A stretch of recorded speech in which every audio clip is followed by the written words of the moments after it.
Sir, yang division ini bikin estimasi sepuluh tiga. Kita cari divisi loh. Baru-baru kita sekarang. Kemudian di semester yang kelas.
Hello.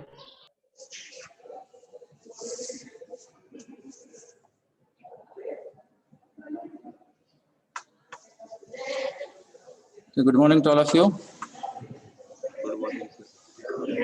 So we are waiting for students. So we will wait for 2-3 more minutes. After that, we will start our yesterday's discussion. So due to internet disconnection yesterday also, we have not completed this.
Okay, so still students are joining. So we will just revise our yesterday's point. We have started this derivation. Before that, we have completed yesterday one point that is called as Miller indices. Miller indices मध्ये आपण काय बघितलं तर Miller इंडायसिस म्हणजे काय असतात तर set of parallel equidistant planes and we are trying to determine these Miller indices. They are symbolized as HKL आणि ते आपण कसं काढतो we are finding the intercepts. So once we know the intercepts then we are taking the reciprocal of that intercepts, then we are reducing the reciprocals into whole numbers. How we are doing that? By multiplying each reciprocal by the LCM of denominator, and whatever the three numbers we will get, they are nothing but Miller indices. त्याचे आपण एक example घेतलं. आपण जर intercepts जर 2 3 4 असतील X Y आणि Z axis ला तर आपण ते इंटरसेप्ट्स लिहितो 2 3 4. Then these are intercepts. Then we are taking reciprocals 1/2, 1/3, 1/4. त्यानंतर LCM म्हणजे लसावी आपण काढतो त्याचा लिस्ट कॉमन मल्टिप्लायर तर तो येतो 12. याने जर प्रत्येकाला गुणलं 1/2 into 12 6 we are getting, 1/3 into 12 4 we are getting, 1/4 into 12 3 we are getting. Thus the Miller indices of this plane are 6 4 3. 6 4 3 म्हणजे आपण काय करतो तर 3 ऍक्सिस जर आपण घेतले एक्स वाय झेड तर आपण इथं मार्क करतो आणि ते फक्त कनेक्ट करतो and we are getting the plane which is called as Miller plane.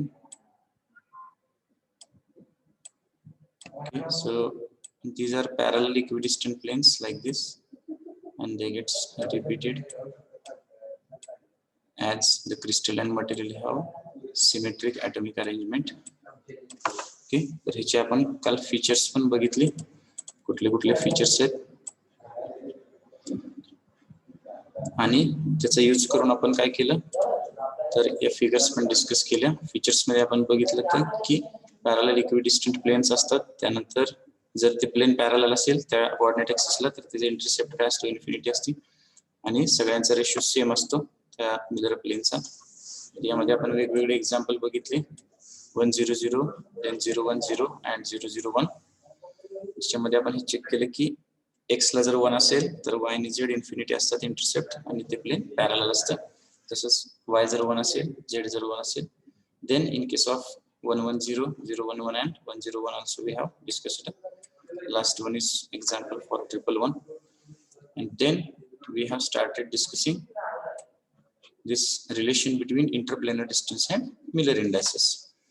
Okay, so shall we start discussion? Yes, sir. Okay, तर आपण ही काल फिगर डिस्कस केली आणि इथून आपलं डिस्कशन आपण स्टार्ट केलं ज्याच्यामध्ये आपण काय म्हणतोय तर युनिट सेल आहे एक्स वाय आणि झेड ऍक्सिस आहेत. त्यानंतर कॅपिटल ABC प्लेन आहे त्या मिलर प्लेनचं ज्याला आपण कॅपिटल ABC म्हणतो. आपण ओरिजिन पासून काय केलंय तर परपेंडिक्युलर ड्रॉन केली आहे तर ती पास होते या प्लेन मधून. तर इथं जो पॉइंट आहे त्या प्लेनशी रिलेटेड त्याला आपण म्हणतो कॅपिटल N. ऍक्च्युली ही आहे ती OM आहे. तर ON म्हणजे काय तर स्मॉल d आहे. स्मॉल d म्हणजे काय तर इंटरप्लेनर डिस्टन्स जे आपल्याला डिटरमाइन करायचे. त्याचबरोबर आपण अँगल इथं बघितले तर हे जे ON आहे तर तो एक्स ऍक्सिसला अल्फा डॅश अँगल करतो. त्यानंतर हा जो ON आहे तर तो वाय ऍक्सिसला बीटा डॅश अँगल करतो आणि झेड ऍक्सिसला तो गॅमा डॅश अँगल करतो. तर हे झाले इंटरफेशियल अँगल्स, ते पण आपण डिफाइन करतो. त्याच्या आधी आपण पहिल्यांदा काय करतो तर इंटरसेप्ट्स डिफाइन करतो. आपण कशी डिफाइन केले हे आपण आता चेक करू. So I will discuss this and then we discuss in detail. Consider the case of a plane ABC of a cubic crystal as shown in figure. हे जे आहे कॅपिटल ABC हे आपण प्लेन कन्सिडर करतो. This plane belongs to a family of planes whose Miller indices are HKL because Miller indices represent a set of planes. तर Miller plane आहे हे आपण थोडक्यात इथे सांगतोय. Here capital ON is the perpendicular drawn from the origin to this plane. ON आपण ही perpendicular drawn केलेली आहे origin पासून. The distance ON represents the interplanar spacing small d of the family of planes. म्हणजे काय तर ON म्हणजे आपले interplanar distance किंवा spacing आहे, small d आपण म्हणतो त्याला. Let alpha, beta, gamma be the angles between coordinate axis x, y, z and ON respectively as shown in figure. तर ते आपण आताच डिस्कस केलेले. तर ON आणि XYZ मध्ये जे अँगल्स आहेत ते आपण लिहितो alpha dash, beta dash, gamma dash असे.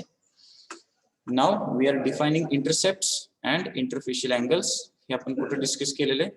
तर what is meant by lattice parameters हा पॉइंट आपण डिस्कस केलता. So lattice parameters are nothing but intercepts and interfacial angles. So first point is intercepts. इथे तुम्ही बघू शकताय आपण इंटरसेप्टला डिफाइन केले. कसे डिफाइन केले? Capital OA is equal to small a upon h, capital OB is equal to small a upon k, and capital OC is equal to small a upon l. आता याचं मीनिंग काय ते समजून घ्या. Here OA, OB and OC are intercepts. इथे दिलेले आहेत OA, OB and OC. ठीक आहे. तर त्याला आपण इथे थोडक्यात काय केले तर रेसिप्रोकल ऑफ मिलर इंडायसेस मध्ये डिफाइन केले. ठीक आहे. तुम्हाला माहिती H, K आणि L म्हणजे काय असतात? Miller indices. मिलर इंडायसेस आपण कशी काढतो? We are taking reciprocal of intercepts. Are you getting? Yes sir. ठीक आहे. आपण मिलर इंडायसेस कसे काढतो? इंटरसेप्ट घेतो, त्याचा रेसिप्रोकल घेतो, ऍडजस्ट करतो होल नंबर्सला, जे काय आहेत ते HKL म्हणजे मिलर इंडायसेस म्हणतो. म्हणजे या केस मध्ये आपण बघितलं की 2, 3, 4 इंटरसेप्ट्स आहेत, त्याच्या उलट आपण ऍडजस्ट करून काय करतो 6, 4, 3 मिलर इंडायसेस काढतो. तर इथं आपण फक्त काय केले तर रिव्हर्स केलेलं आहे. म्हणजे काय तर इंटरसेप्ट्स म्हणजे काय तर reciprocal of Miller indices. So this is also true. If Miller indices are reciprocals of intercepts, then of course intercepts are nothing but reciprocals of Miller indices. But here one factor we have added, that is small a.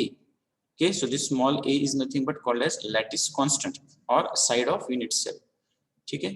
तर ही side of unit sale आपण इथं mention करतोय. तर ही आपण जर unity mention केली किंवा one value mention केली तर ही सिम्पली काय येणार 1/h, 1/k, 1/l. ठीक आहे. तर याच्यावरून आपण इंटरसेप्ट डिफाइन केला. Intercepts are nothing but reciprocals of Miller indices, where a is the length of the cube edge, that is lattice constant. Next आपण काय डिफाइन केले तर cos alpha dash, cos beta dash, cos gamma dash हा आपण define केलेला आहे. हा कसा काढला आपण ते बघूया. Cos alpha dash is nothing but d upon OA. Okay, cos alpha dash is nothing but d upon OA. So here we have to consider this point, this triangle. Okay.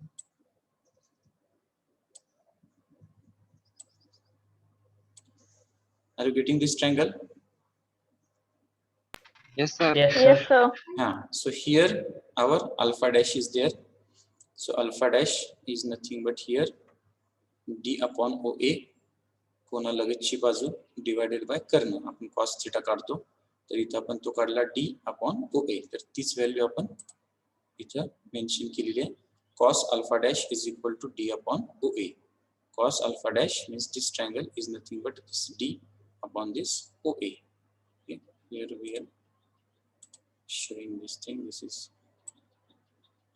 90 degree. तर d upon OA ही value आपल्याला मिळते.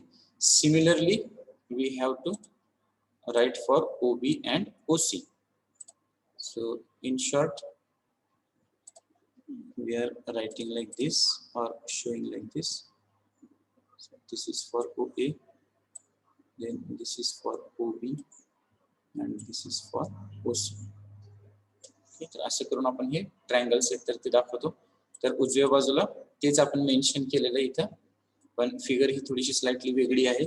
X axis इकडे असल्यामुळं आपण फक्त तुम्ही हीच figure refer करा. आता हे जसं कनेक्ट केले तसंच इथे दिसते तुम्हाला की ABC प्लेन आहे आणि त्याला आपण हे कनेक्ट करतोय आणि हे ट्रायंगल्स दाखवतोय. फक्त इथं ओरिएंटेशन वेगळं आहे. So we are concentrating on this figure only. Now we are writing the things same for next two cases, that is cos beta dash काय येणार d upon OB, cos gamma dash काय येणार d upon OC. Okay, are you getting these points? What is meant by intercepts and interfacial angles? Yes sir. Okay, तर काही जण आता late join झाले त्यांच्यासाठी परत एकदा इन शॉर्ट रिपीट करतोय. आपण काय डिस्कस करतोय तर relation between interplanar distance and Miller indices, ज्यामध्ये आपण या फिगर पासून डिस्कशन स्टार्ट केलं. ज्यामध्ये एक युनिट सेल आहे, कॅपिटल ABC प्लेन आहे, मिलर प्लेन. ON आपण परपेंडिक्युलर ड्रॉ केली ओरिजिन पासून. ON म्हणजे काय तर इंटरप्लेनर डिस्टन्स. आता हे एक्झॅक्टली काय ते इन शॉर्ट परत सांगतो, इंटरप्लेनर डिस्टन्स याचा अर्थ काय, तर याच्यावर सुद्धा काय असणार आहे, असंच अजून एक प्लेन असणार आहे. ठीक आहे, परत याच्यावर काय असणार आहे, असंच अजून एक प्लेन असणार आहे.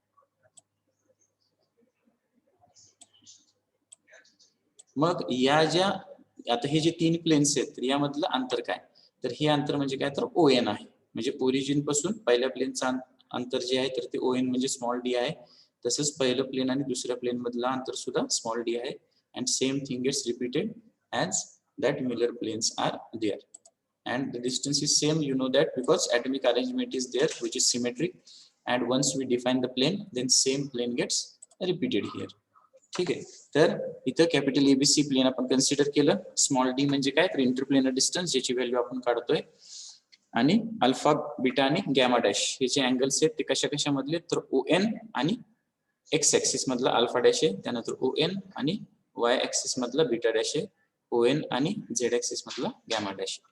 तर आपण इथे काय कन्सिडर केलं, हे प्लेन कन्सिडर केलं आणि इंटरसेप्ट काढले. इंटरसेप्ट म्हणजे इथे काय, तर reciprocal of Miller indices. Small a म्हणजे लॅटिस कॉन्स्टंट, ज्याला आपण युनिटी जरी कन्सिडर केली तर हे 1/h 1/k 1/l असं आपण डिफाइन करतो. आणि अँगल्स आपण डिफाइन केले जे आहेत interfacial angles. Means now we have intercepts with us and interfacial angles with us. So let us go to the next slide. Okay, so I request everyone, as I change the slide, you can take the screenshot. Then if I am drawing something which is supporting to this slide, then you can take screenshot of that drawing also for your better understanding. From figure, आता आपण इथे काय करतोय, तर एक equation आपण define केलेलं आहे, ON is equal to under root x square plus y square plus z square. ठीक आहे, so this equation, you know, you have studied this ON we have written here, which is nothing but under root x square plus y square plus z square. आता हे equation कसं आलं हे तुम्ही already 11वीला study केलेलं आहे. Have you studied Cartesian coordinate system, 3 axis system? Yes, sir. Yes, sir. ठीक आहे, तर त्याच्यामध्ये आपण काय करतो, तर स्पेस मध्ये जर एक पॉइंट लोकेट करायचा असेल तर तो आपण कसा लोकेट करतो, तर ओरिजिनचे कोऑर्डिनेट्स आणि त्यानंतर त्या पर्टिक्युलर स्पेस मधल्या पॉइंटचे कोऑर्डिनेट्स. ठीक आहे, तर इथे जर तुम्ही फिगर बघितली तर आपण इथे तेच रिपीट करतोय. Cartesian coordinate system, x y z axis are there and this n is a point in space. Now we are defining the position of this by using that Cartesian coordinate equation. So origin coordinates are 0 and for this we are writing this as x, y and z. हेच आपण equation इथं लिहिलेले. This ON is nothing but under root x square plus y square plus z square. Now we are putting the value of x, y and z in this equation where x is d cos alpha, y is d cos beta and z is d cos gamma. ठीक है, now let us check how we are writing this value. So for that we are considering one figure.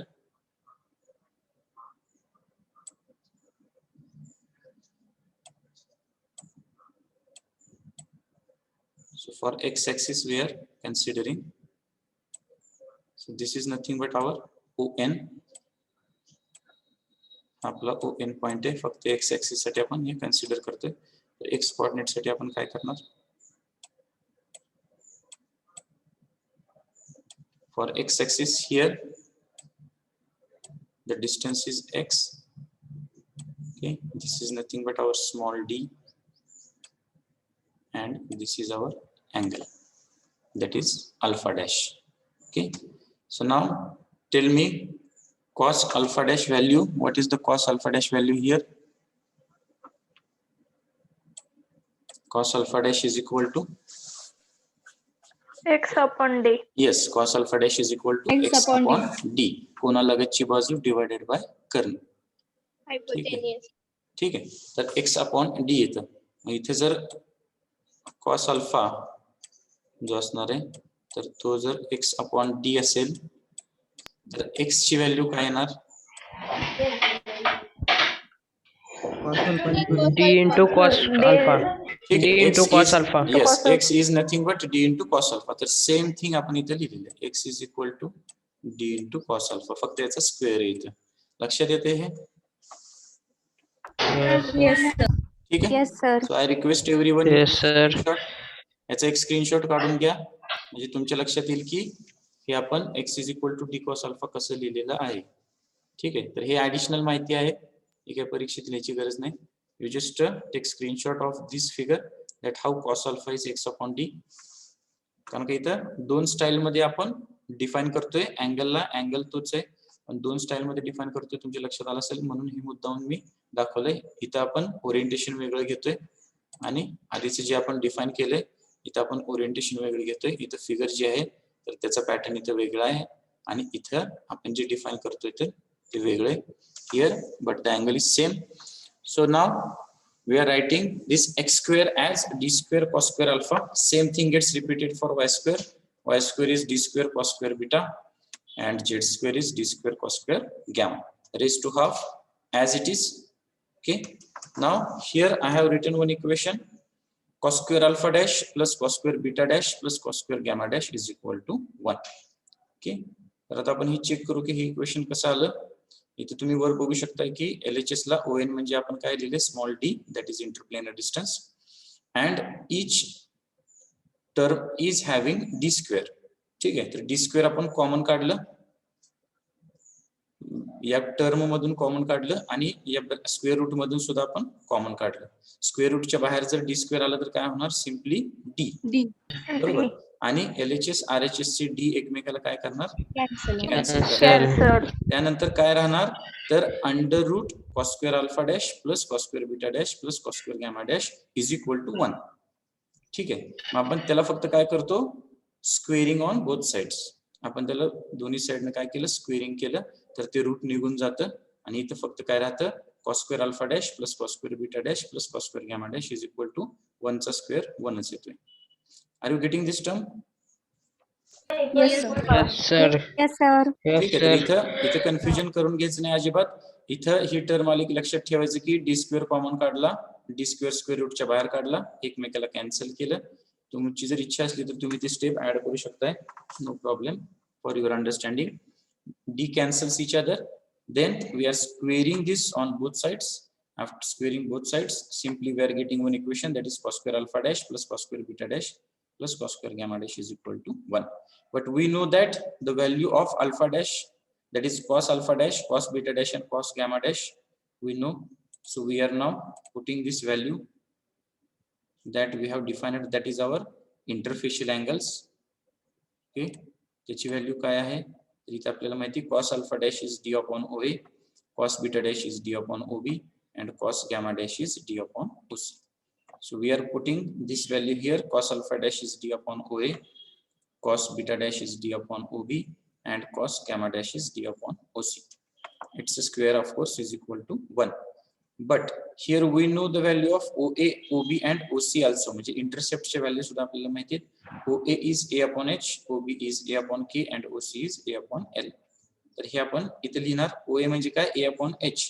A upon H जर इथे लिहिलं तर H काय होणार, खालून वरती जाणार, म्हणजे तो न्यूमरेटर मध्ये जाणार. That's why we are written this as DH upon A. OB म्हणजे काय तर A upon K, K वरच्या साईडला शिफ्ट होणार, ते येणार DK upon A आणि प्लस OC म्हणजे काय तर A upon L, L वरच्या साईडला शिफ्ट होणार, हे येणार DL upon A. Of course it's a square which is equal to 1. आता ही जर टर्म तुम्ही बघितली तर यामध्ये D आणि A कॉमन आहे प्रत्येक टर्म मध्ये. ठीक आहे. Are you getting this slide? Yes, Yes, sir. sir. Yes, Okay, sir. shall we move to next one? Yes, sir. ठीक आहे. आता ही टर्म लक्षात ठेवा, DH upon A it's square, DK upon A it's square, DL upon A it's square. तर ही आपण term इथं फक्त काय लिहिलेली तर D square upon A square common काढलं, D square upon A square प्रत्येक ह्याच्यातनं कॉमन काढलं, राहिलं काय आतमध्ये H square plus K square plus L square is equal to 1. तर तीच व्हॅल्यू आपण इथे लिहिली, D square upon A square common काढलं, H square plus K square plus A square is equal to 1. Now we are interested in value of D, that is interplanar distance. याला आपण LHS ला तसंच ठेवलं, हे काय येणार D square is equal to A square divided by H square plus K square plus L square. आणि याला simply D आपण जर घेतलं तर D is nothing but simply A divided by under root h square plus k square plus l square. Okay, so this is in bracket. Means we are getting the value of interplanar distance in terms of lattice constant and Miller indices. यालाच आपण काय म्हणतो, relation between this lattice constant and interplanar distance and Miller indices. तर याच्यावरून आपण काय काढतो इथं, तर आपल्याला ऍक्च्युअली इंटरप्लेनर डिस्टन्स हे डिटरमाइन करता येतं. जर आपल्याला HKL डिटेल्स माहिती असतील, लॅटिस कॉन्स्टंट माहिती असेल, तर त्याच्यावरून आपण ही व्हॅल्यू काढतो आणि ह्याच्याशी रिलेटेडच आपले पुढचे पॉइंट सुद्धा आहेत. तर ते पुढचे पॉइंट आपल्याला डिस्कस करताना आपण हे पॉइंट कन्सिडर करणार आहोत. ठीक आहे. Are you getting this term? हे डेरिव्हेशन लक्षात आलंय का? Yes, sir. Sir. Yes, sir. ठीक आहे. मी परत एकदा इन शॉर्ट मध्ये रिपीट करतोय. जर कोणाला काही डाऊट असला तर या टर्म्स मध्ये विचारा. एकदा तुम्ही हे इंटरसेप्ट आणि इंटरफेशियल अँगल्स डिफाइन केले आणि हे इक्वेशन तुम्ही एकदा मांडलं की परत फक्त आपण हे व्हॅल्यूज टाकतोय, सिम्प्लिफाय करत जातोय आणि आपल्याला डेरिव्हेशन किंवा लास्ट व्हॅल्यू मिळते.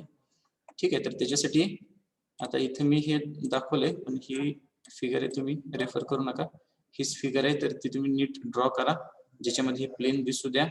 काही वेळेस काय होतं, तर ह्यालाच पॅरलल येतं ते प्लेन, त्यामुळे आपल्याला हे दिसत नाही. तर हा फेस आहे तो क्लिअर दिसू द्या, हे ड्रॉ करा आणि चांगल्या पद्धतीनं अँगल्स वगैरे तुम्ही दाखवू शकता. ठीक आहे. So you have to draw this figure. आणि हा जो क्वेश्चन आहे तर तो आपला 5 मार्काचा क्वेश्चन आहे सेकंड चॅप्टरचा, that is derivation for interplanar distance. म्हणजे जसा हॉल इफेक्ट होता फर्स्ट चॅप्टर मध्ये, तसाच इंटरप्लेनर डिस्टन्स डेरिव्हेशन हा सेकंड चॅप्टरचा 5 मार्काचा क्वेश्चन आहे. So this is very very important question. So you have to practice it, and it's a derivation once again. So draw this figure and you have to explain or just derive these terms. तर आपण हे बघूया थोडक्यात. आपण काय केलं, एक plane consider केलं, capital ABC as shown in figure, Miller plane आहे ते. त्यानंतर आपण ON काय केलं, परपेंडिक्युलर ड्रॉन केली ओरिजिन पासून. ती ON जी आहे तर ती म्हणजे काय, तर इंटरप्लेनर डिस्टन्स आहे स्मॉल d. ती जिथे कनेक्ट होते तिथून आपण काय केलं, XYZ ला अँगल्स काढले, अल्फा बीटा गॅमा, आणि त्याचे इंटरसेप्ट आहेत तर ते आपण कसे दाखवतोय, तर X ऍक्सिस ला ते काय आहे, OA, Y ऍक्सिस ला OB आहे, Z ऍक्सिस ला OC आहे. तर तेच इंटरसेप्ट आपण इथे दाखवले. कसे दाखवले, तर रेसिप्रोकल ऑफ मिलर इंडायसेस. हे म्हणजे काय, लॅटिस कॉन्स्टंट. ते हे तुम्हाला मी सांगितलं की मिलर इंडायसेस म्हणजे काय, रेसिप्रोकल ऑफ इंटरसेप्ट. त्याचा वापर करून आपण हे डिफाइन केले. त्यानंतर आपण अँगल्स डिफाइन केले. cos alpha dash is equal to d upon OA, cos beta dash is equal to d upon OB, cos gamma dash is equal to d upon OC. हे आपण इथं कनेक्ट केले, triangle consider केला. For example this triangle we have considered, आणि त्याच्यावरून आपण काय केलं, तर हे अँगल्स आहेत तर ते डिफाइन केले. So similarly we are repeating for Y and Z axis. त्यानंतर हे इंटरसेप्ट आणि इंटरफेशियल अँगल्स आपण डिफाइन केले. त्यानंतर आपण काय केलं, हे इक्वेशन कन्सिडर केलं कार्टेशियन कोऑर्डिनेट सिस्टीमचा यूज करून. ही ON ची व्हॅल्यू आपण कशी काढतो, तर ओरिजिनचे कोऑर्डिनेट्स जे 0 असणार आहेत आणि त्या ON च्या पॉइंटचे कोऑर्डिनेट्स जे येणार x y z, तर under root x square plus y square plus z square ही इक्वेशन आपल्याला माहिती. याच्यामध्ये आपण x y आणि z ची व्हॅल्यू टाकली, कशी आली ते आपण मगाशी डिस्कस केलं. त्यामुळे आपल्याला इक्वेशन मिळालं d is equal to d square cos square alpha dash plus d square cos square beta dash plus d square cos square gamma dash raise to half. याला आपण सिम्प्लिफाय केलं, d स्क्वेअरला कॉमन बाहेर काढलं, square रूटच्या पण बाहेर काढलं, ते simply d होणार. d एकमेकाला कॅन्सल झालं, याचा स्क्वेअर केला दोन्ही बाजूचा, आपल्याला काय मिळालं, cos square alpha dash plus cos square beta dash plus cos square gamma dash is equal to 1.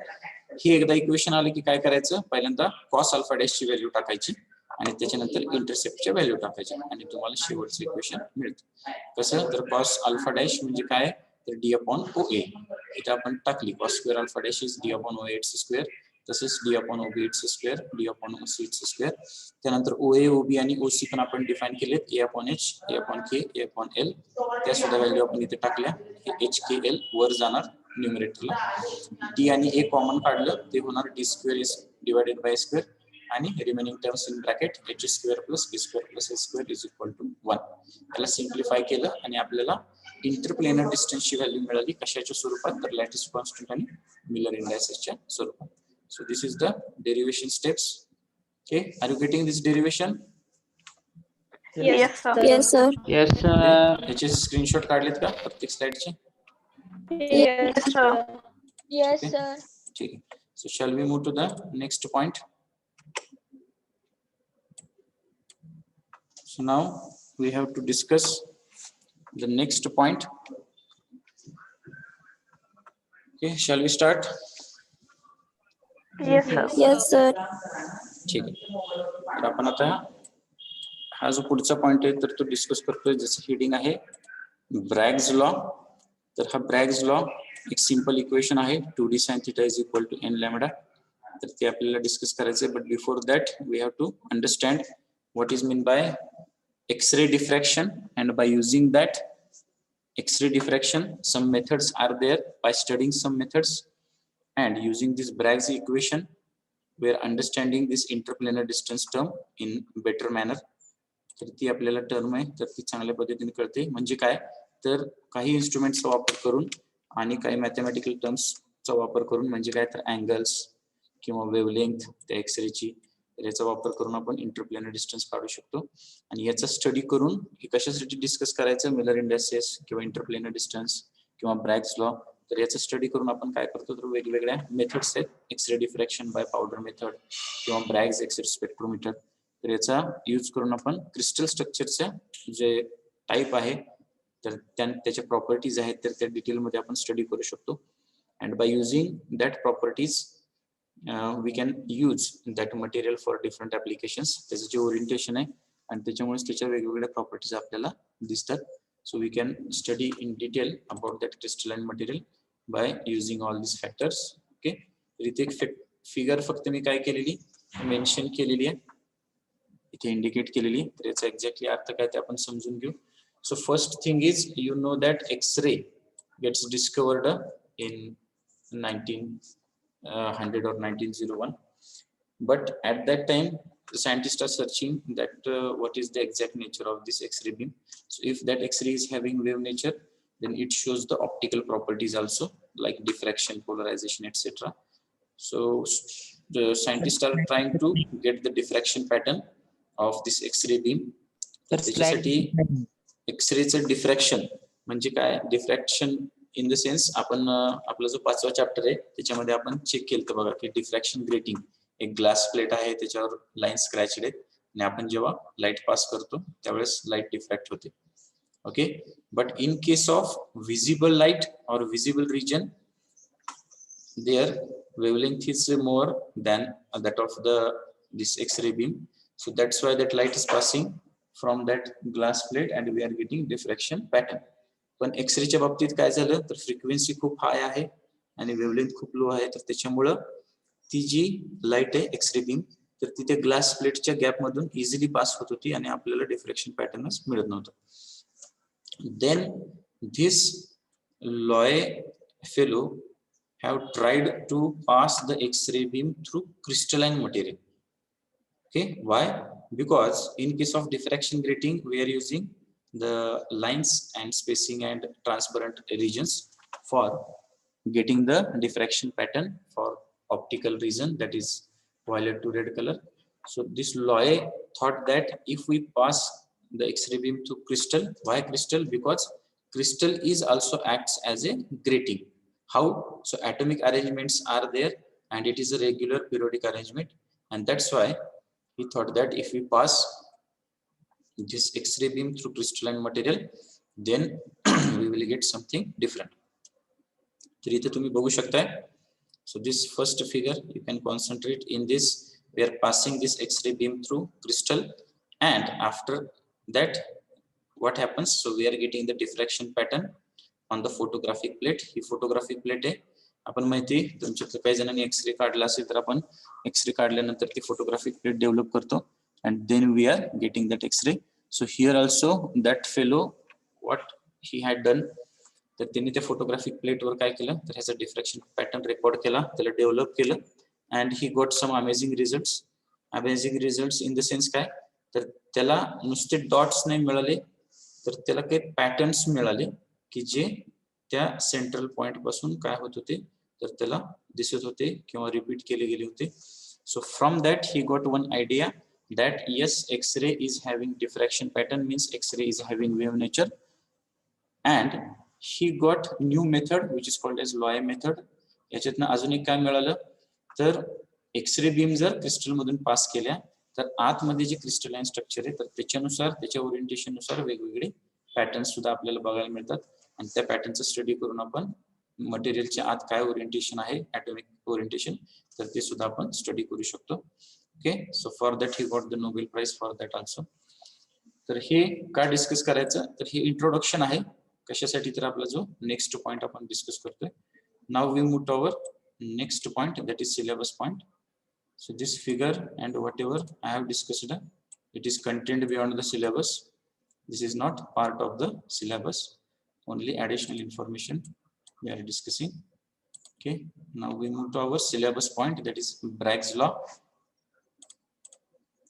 Okay, now in this case, just like a previous slide we have discussed here. आता आपण इथं फक्त crystal एक दाखवलंय आणि इथं आपण काय दाखवतोय ऍक्च्युअली प्लेन्स दाखवतोय त्या क्रिस्टलाइन मटेरियल मधले जिथे हे ए बी किंवा हे जे डॉट्स आहेत तर हे म्हणजे काय तर ॲटॉम्स आहेत आणि हे काय तर ॲटॉमिक प्लेन्स आहेत.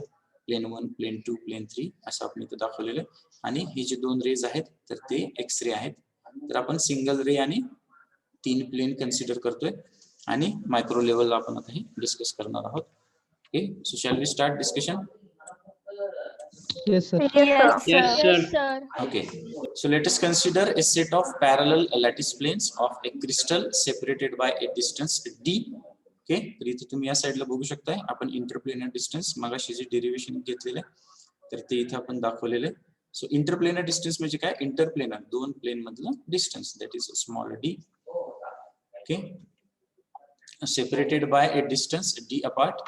Suppose a narrow beam of X-ray of wavelength lambda be incident upon these planes at an angle theta, as shown in figure. The beam will be reflected in all direction by the atoms of various atomic planes. Okay, so here that angle is there theta. So we have to consider this for both triangles. We will discuss this one. This is here it is 90 degree.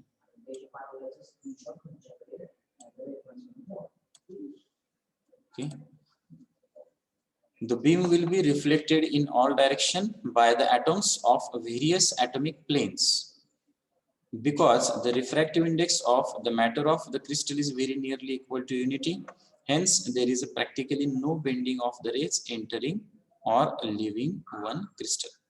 तर इथे आपण काय discuss केलंय let us consider a set of parallel lattice planes. Parallel planes आपण consider केलेले separated by distance small D आपण distance इथं mention करतोय.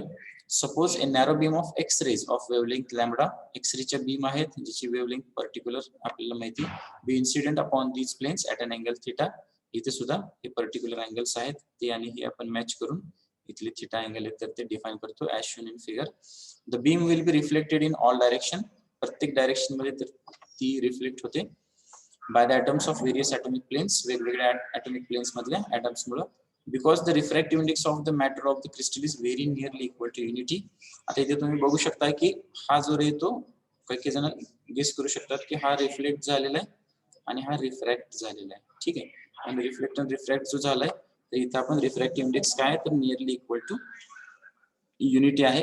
Hence there is practically no bending of the rays entering or leaving one crystal. त्यामुळं आपण जे reflected किंवा refracted आहोत तर त्याच्यामध्ये फारसा फरक येत नाही आणि आपण त्याला सेम कन्सिडर करतो आणि आपलं डिस्कशन कंटिन्यू करतो. ठीक आहे, तर आता ही जी फिगर आहे तर त्या फिगरशी रिलेटेड जे डिस्कशन आहे तर ते इथे दिलेलं आहे. ओके,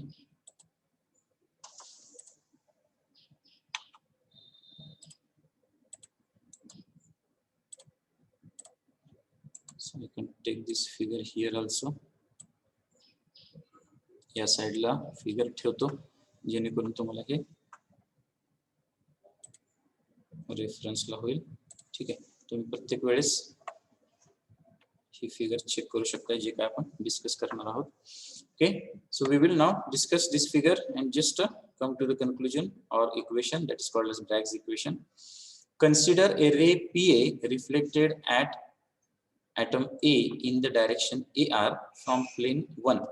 कन्सिडर एरे पीए म्हणजे कुठला तर हा अरे okay reflected at atom A reflect झाला in the direction AR from plane 1 पासून हा झालेला आहे अँड अनदर अरे QB दुसरा जो रे आहे QB म्हणजे हा ray reflected at another atom that is B in the direction BS म्हणजे या डायरेक्शनला आपण दाखवतोय BS now from the atom capital A जो ऍटम आहे draw two perpendiculars AC and AD मग अशी आपण दाखवलेला so I can erase this one you can draw here two perpendiculars we have to draw so here this is the two perpendiculars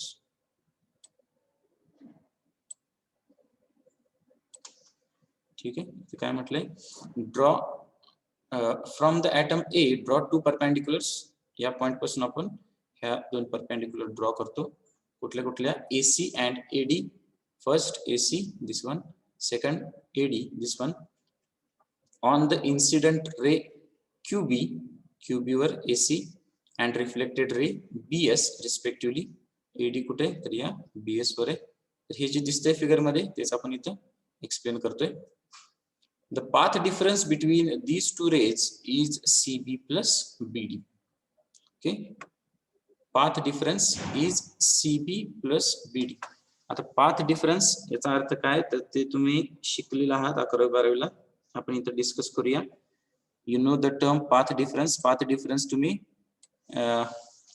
resolving power of telescope आणि microscope मध्ये शिकलेले आहेत are you getting this Yes, sir. तर path difference याचा अर्थ काय तर दोन रेज जर आपण कन्सिडर केले आणि त्याचा पाथ जर आपण कन्सिडर केला तर त्यामधला जो गॅप आहे किंवा डिफरन्स आहे तर त्यालाच आपण म्हणतो पाथ डिफरन्स इथे जर तुम्ही बघितलं तर तुमच्या लक्षात येईल की PA हा जो रे आहे आणि QB हा जो रे आहे तर तो या लाईन पर्यंत सेम आहे ठीक आहे मग QB मध्ये एक्स्ट्रा पाथ डिफरन्स काय आहे तर तो CB आहे ठीक आहे तसंच AR आणि BS हे जर दोन रे तुम्ही बघितले तर या लाईन पासून हे सेम आहेत ठीक आहे मग एक्स्ट्रा पाथ डिफरन्स कुठला आहे तर BD आहे ठीक आहे याचा अर्थ काय तर हा पूर्ण आपण जर पॅटर्न कन्सिडर केला तर याच्यामध्ये CB प्लस BD हा आपला काय आहे पाथ डिफरन्स आहे are you getting this Yes, sir. CB plus Yes, BD sir. हा काय आहे तर आपला पाथ डिफरन्स आहे पाथ डिफरन्स याचा अर्थ काय तर हा पहिल्या रेचा पाथ आणि दुसऱ्या रेचा पाथ यामध्ये काय डिफरन्स आहे तर तो आपण इथे मेन्शन करतोय that is CB plus BD the two reflected rays will be in phase or out of phase will depend upon this path difference तर हा path difference आहे त्याच्यावरून ठरतं की हे जे रेज आहेत तर ते इन फेज आहेत का आउट ऑफ फेज आहेत okay so we will shift this figure here now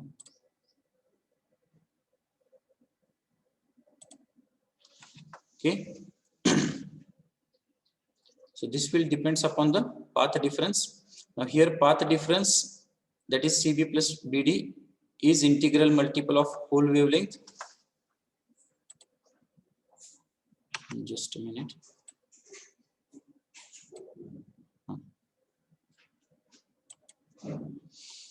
okay so when the path difference CB plus BD म्हणजे हा जो path difference आहे is integral multiple of whole wavelength or multiples of whole wavelengths n lambda then the two rays will reinforce each other and produce an intense spot याचा अर्थ काय थोडक्यात तर तो जो path difference आहे तर तो इंटिग्रल मल्टिपल ऑफ वेवलेंथ असेल म्हणजे n लॅम्बडा म्हणजे 1 लॅम्बडा 2 लॅम्बडा 3 लॅम्बडा एटसेट्रा तर काय होणार then the two rays will reinforce each other म्हणजे हे रेज आहेत तर ते एकत्र येणार and produce an intense spot म्हणजे इंटेन्स स्पॉट जो आहे तर तो तयार होणार आता इंटेन्स स्पॉट म्हणजे काय तर त्याच्यासाठीच हे आपण काय केलं इंट्रोडक्शन डिस्कस केलं तर हा जो दिसतोय तर तो इंटेन्स स्पॉट आहे याचा अर्थ काय तर हे जेव्हा rays in phase with each other आहेत वेगवेगळ्या प्लेन्सचे ते सगळे एकत्र येणार आणि मगच इथं तो स्पॉट दिसणार जर हे आउट ऑफ फेज असतील तर तो स्पॉट येणार नाही ठीक आहे तर हेच आपण इथं एक्सप्लेन केलेले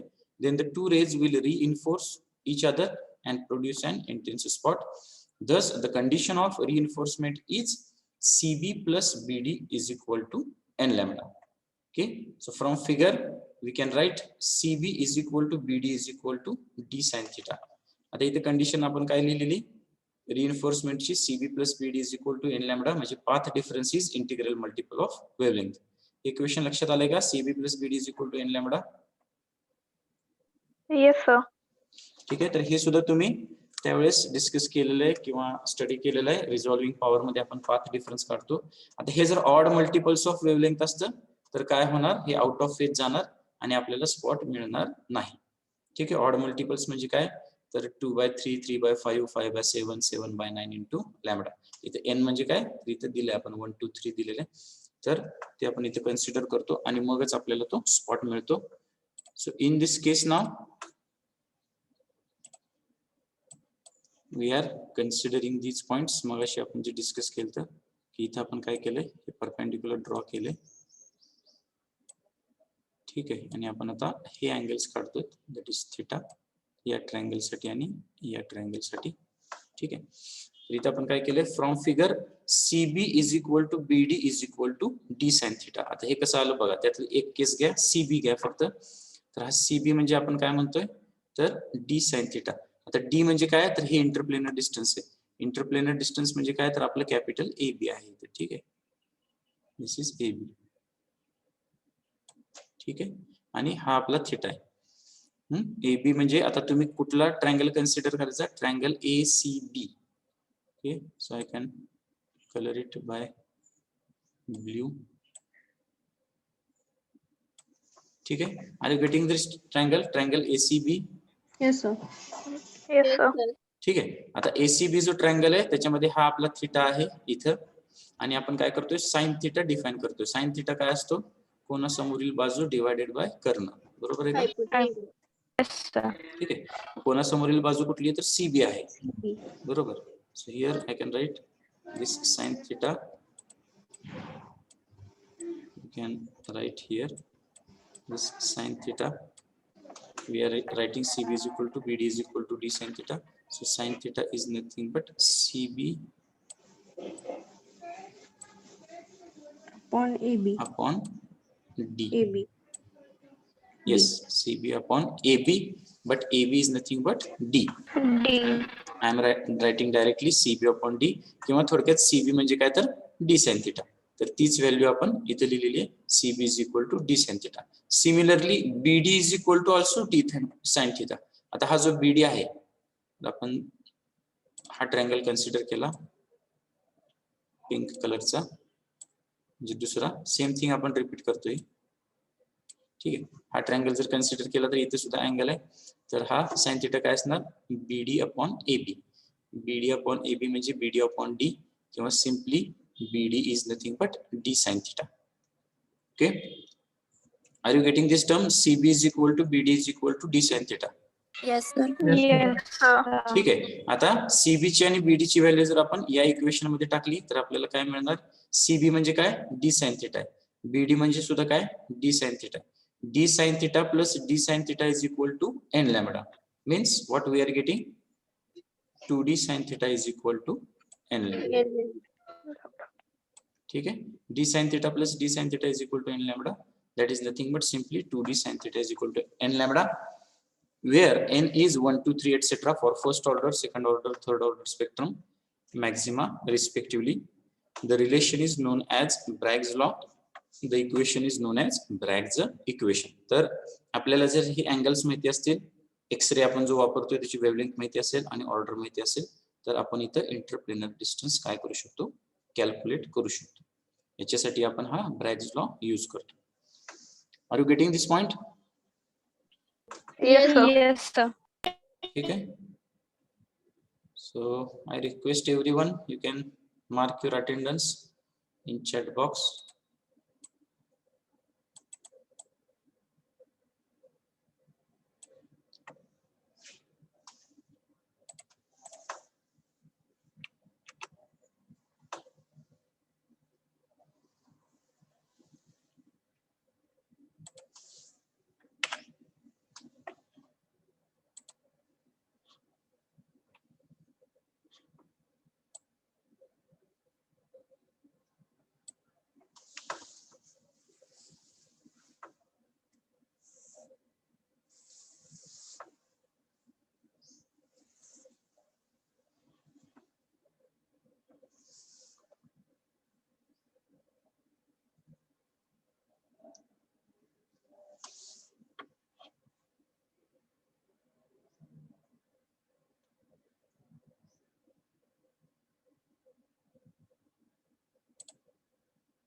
Okay, so next lecture we will revise this point in short once again, and I request everyone whatever we are discussing, so daily basis you complete the write up of that particular points, because now we are getting more time for lecture, so more points we are covering.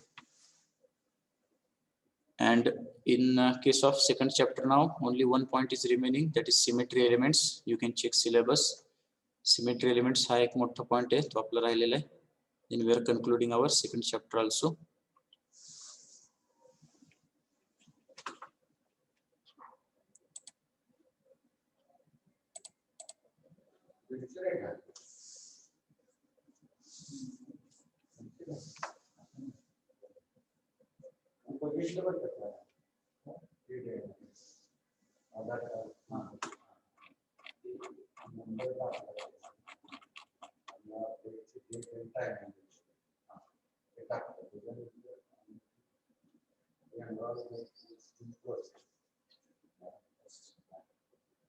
Thank you.